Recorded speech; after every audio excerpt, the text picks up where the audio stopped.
Sveiki! Šiandieną parodysiu, kaip sukurti savo vandens ženklą ir kaip sukurti savo parašą, kad vėliau lengvai ir paprastai jį galėtume įterpti į savo iliustraciją. Taigi, pirmiausia, kaip sukurti vandens ženklą. Pirmiausia, tai kam vandens ženklai naudojami. Jie naudojami, kai mes norime savo nuotrauką, dokumentą, iliustraciją, paveikslėlį parodyti kitiems, parodyti klientams, bet nenorime, kad mūsų šitą dokumentą, paveikslėlį, nuotrauką ar iliustraciją jie naudotų be mūsų sutikimo. Taigi, tuomet yra dedamas vandens ženklas. Parašykime tekstą.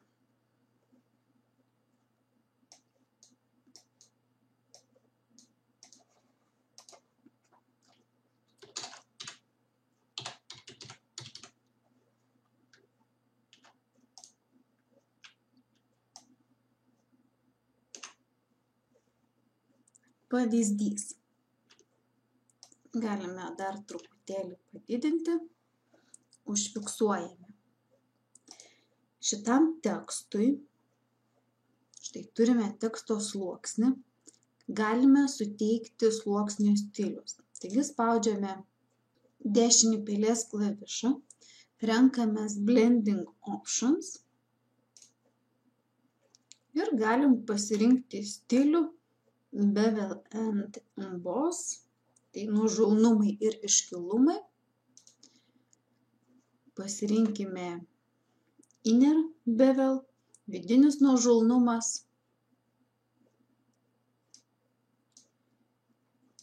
Ir su slankikliais padarykime taip, kad mūsų tekstas atrodytų iškilęs. Panašiai taip. Spaudžiame gerai. Taip pat mes galime naudoti ne tik tekstą, bet ir įvairius simbolius. Pavyzdžiui, panaudokime simbolį kopijuoti draudžiama. Renkamės įrankį Custom Shape Tool, individualizuotos formos kūrimo įrankį. Pasirinkime grupę. Čia jau ir turim iš tikrųjų grupės simbolas reikėtų pasirinkti, bet štai turime tą ženklą. Ir tą ženklą taip pat įdėkime į mūsų paveikslėlį.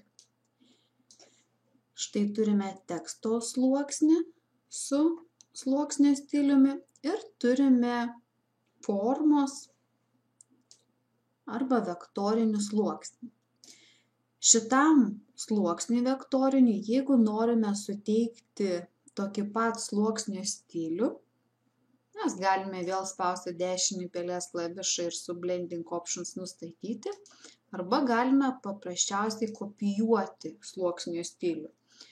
Tai klaviatūroje nuspaudžiu klavišą Alt, laikau nuspaustą, štai spaudžiu šitoje vietoje ir nutempiu ant formos sluoksnio. Taigi lygiai tas pats stilius yra suteikiamas ir formos sluoksniui. Dabar galiu pažymėti tuos abu sluoksnius ir naudodami slankiklį Fill mes padarome, kad spalva būtų permatoma. Taigi tokiu būdu štai mes turime sukurtą vandens ženklą. Jūs pastebėjote, kad yra du slankikliai Fill ir Opacity. Tiek vienas, tiek kitas slankiklis duoda permatomumą. Opacity verčiasi kaip dengiamumas, Fill verčiasi kaip užpildas. Tačiau skirtumas yra toks, kad jeigu mes naudojame Fill, tada yra paveikiamas tik vaizdo taškų užpildo skaidrumas, o pritaikytas stilius nepaveikiamas, nesikeičia.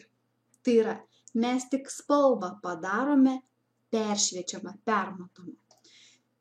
Tuo tarpu, štai išbandykime, jeigu naudosime lankiklį Opacity, štai, tai mes matome, kad yra paveikiamas tiek vaizdo taškų užpildas, tiek stiliaus sluoksnio matomumas. Tai yra ne tik spalva pasidaro peršviečiama, bet taip pat permatomas pasidaro ir peršviečiamas stilius sluoksnių. Taigi šiuo atveju mes naikiname, jeigu taip galim pasakyti, spalvą, bet sluoksnio stilių paliekame ir va štai tokiu būdu mes gauname individualų mūsų sukurtą vandens ženklą.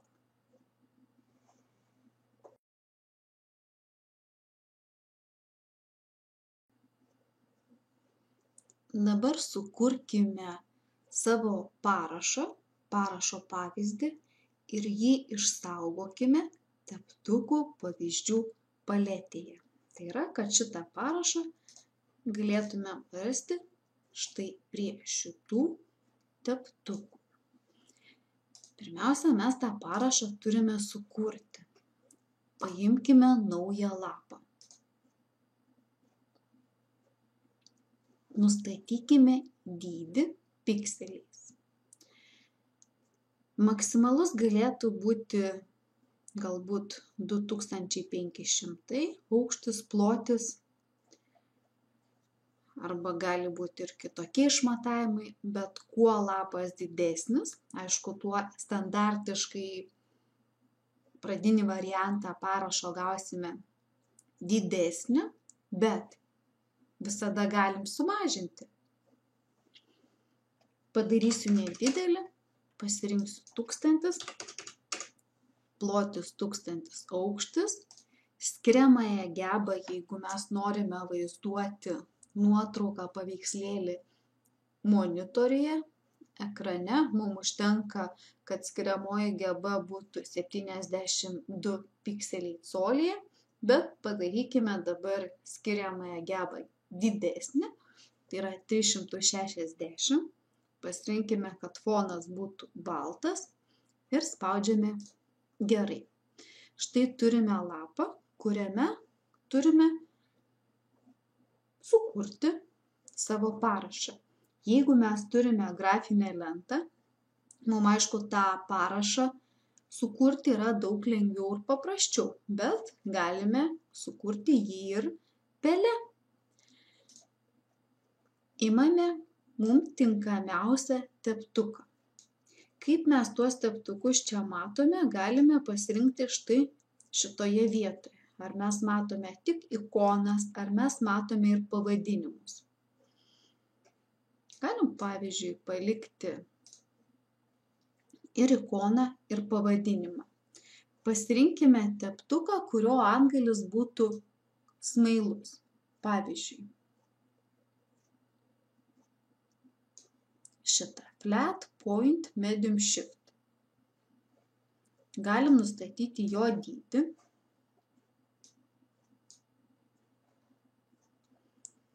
Ir pabandykime pasirašyti. Geriausia būtų, jeigu mes jį vaizduotume juoda spalva. Taigi pasirinkime, kad spalva būtų juoda.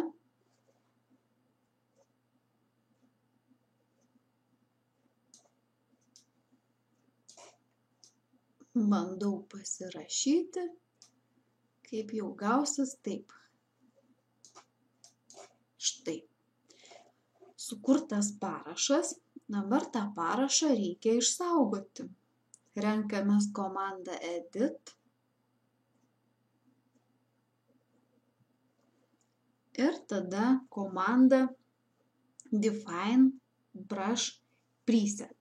Apibrėžti standartinius teptuko nustatymus. Rašome, kokiu vardu bus parašas išsaugotas. Pavyzdžiui, vardu parašas ir spaudžiame gerai. parašą įterpkime štai į šitą nuotrauką.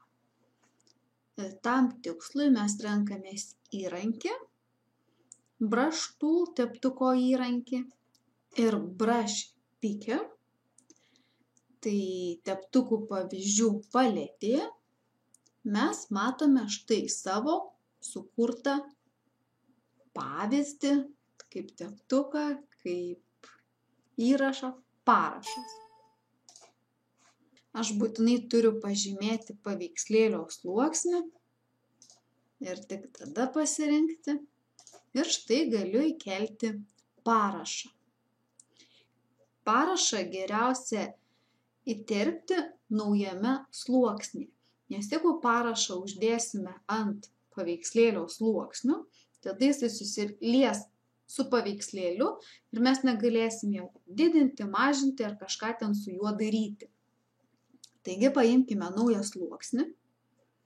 Štai turime naują sluoksnį ir dabar tame naujame sluoksnyje įterpkime savo parašą. Renkamės įrankį brush tool, teptuko įrankis ir brush picker, teptukų pavyzdžių paletė, mes patį paskutinį ir turime savo sukurtą parašą. Taigi pasirenkam parašas ir štai padedame. Jeigu mes jį norime pamažinti, sumažinti, renkamės edit, free transform ir visada mes jį galime sumažinti ir perkelti į tą vietą, kurioje mes norime jį turėti.